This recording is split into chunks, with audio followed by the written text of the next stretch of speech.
Joe Biden is no stranger to embarrassing gaffes.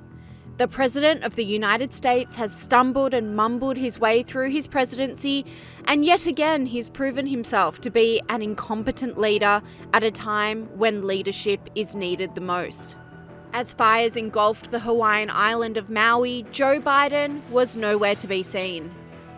Lives lost, homes destroyed, livelihoods ruined, and the President of the United States was on vacation. And when he finally did emerge, the Democrats probably wished he had stayed away.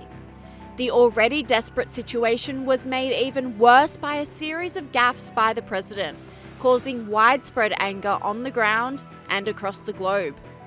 Sky News All Stars Megyn Kelly, Creighton and Kristin Tate exposed Joe Biden's weakest moments in the midst of the Maui tragedy.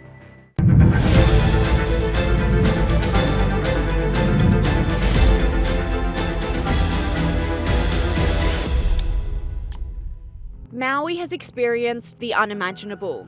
Out-of-control fires, over 100 people dead, countless still missing, and thousands of homes and businesses destroyed. The people of Maui need help, but the response of the president has been a disaster, says Sky News All-Star Megyn Kelly. So our sitting president has been on vacation pretty much every other week. And his real job is a vacation too, because he only works about 4 hours a day, according to the White House aides. He's on duty from 10 to 4, and then Matlock's on and he's got to run. So he takes a vacation from all the tapioca pudding, and he goes to Rehoboth Beach, which is a beautiful beach in Delaware. He's hanging out there when Maui happens. Somebody happens to get him with his shirt off, and they say, Mr. President, you have a comment on the number of people dead. I mean, there are 115 people dead. They believe there's going to be scores of children who are dead in this thing, Paul. They're still missing almost 1,000. And he says, no comment. No comment. Like he's George Clooney walking out of the Oscars. You're not George Clooney. You're the president. One word. I don't care. You're on the beach. You say, God, my God, it's terrible. My heart goes out to them. My wife's heart goes out too. We'll be making a statement on it soon. I've got my people on it, right? Something to show some heart. He gets asked to follow up another day. Similar response. Won't say anything. Would you want to say anything about the people of Maui? No. Okay. Then he gets shamed on his second back-to-back vacation. He goes from the beaches of Delaware to Lake Tahoe, one of the most beautiful and pristine places in the United States. It's on the border of Nevada and California. And he's staying at a billionaire's house out there, a big Democrat billionaire. He gets asked there, how about doing something for the people of Maui? Finally, he gets shamed into visiting Maui. He goes to Maui, not once, but twice. He makes his public remarks about himself, referring to how he knows what it's like. I'm saying 1,000 people could be dead here. You've got children dead from fire. And he says, I know what it's like. Our house almost burned down. My wife almost died. We pulled up the Associated Press report from 2004, said it was insignificant, said no one was in any danger, said it was a kitchen fire, which they got out almost immediately. And then President Biden has the nerve to say, almost lost my Corvette. No one gives a damn about your car. No one. Stop trying to compare your minor kitchen fire to this, the worst wildfire we've had in American history. But he doesn't have it. He doesn't have that heart thing that tells you, stop, for the love of God, stop. Joe Biden's blasé response to the deadly situation has locals feeling isolated and hopeless. Right now, the Maui community is helping the Maui community. And it's really affected me because where's the president? He decides to come here this week, to come here next week. I mean, where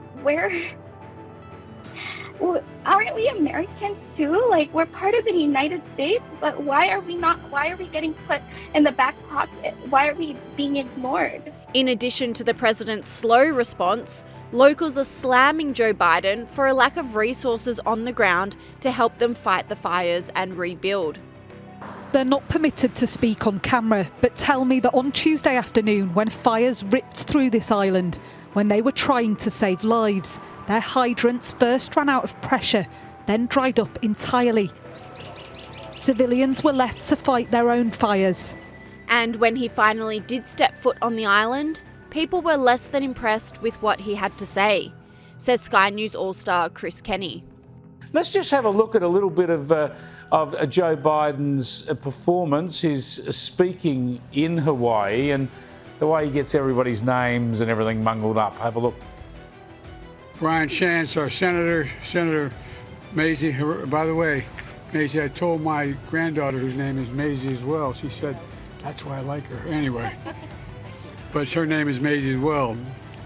And Jill Takuda, Representative Ed Chase, and Mayor Rick Bassin. Rick, when we talked on the phone, you look like you played in defensive tackle for, I don't know who, but somebody good. Yeah, he looked like he played defensive tackle for somebody good. And if we just show the White House transcript up here, they've had to correct all the names he got wrong and everything. I mean, it's just getting worse, isn't it, Adam? In another embarrassing blow, the president appeared to fall asleep during a memorial for the victims.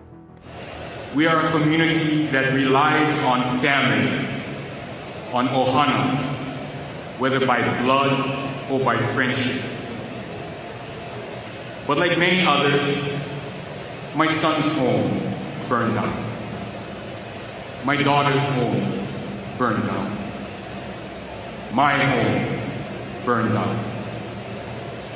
My parents of 59 years. Adam Creighton says this is a clear sign of Joe Biden's failing cognition, which looks set to cost him the Democratic Party nomination. Well, look, it is. And I mean, he's got to last well over another year to reach the election next year. Yeah, that's why I wrote a few months ago. I just don't see his being the nominee. I mean, if this continues, this trajectory, I mean, he's not going to be any better in 12 months' time. It's going to be worse. And unlike 2020, he actually has to do a proper campaign this time, which is physically grueling. He has to give a lot of impromptu speeches, has to travel a lot. I mean, it's a difficult task. So, look, I still think he won't be the nominee. There'll be some reason early next year why he's going to step down, and but anyway, remains to be seen. Joe Biden then offended many by attempting to suggest he knew what these victims were going through after experiencing a small house fire himself, says Sky News All-Star Andrew Bolt. But I have to show you this.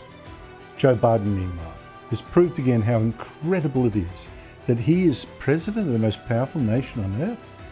He seems lost now in an old man's land filled with fantasies, babbling on. He flew to Hawaii to show support after fires just killed at least 114 people, and actually claimed he kind of knew what it was like to have lost so much because he'd been there. But we have a little sense, Jill and I, what it's like to lose a home. Years ago, now 15 years ago, I was in Washington doing Meet the Press. It was a sunny Sunday, and lightning struck at home on a little lake that's outside of our home, not a lake, a big pond, and hit a wire and came up underneath our home into the heating ducts, the air conditioning duct. To make a long story short, I almost lost my wife, my 67 Corvette, and my cat.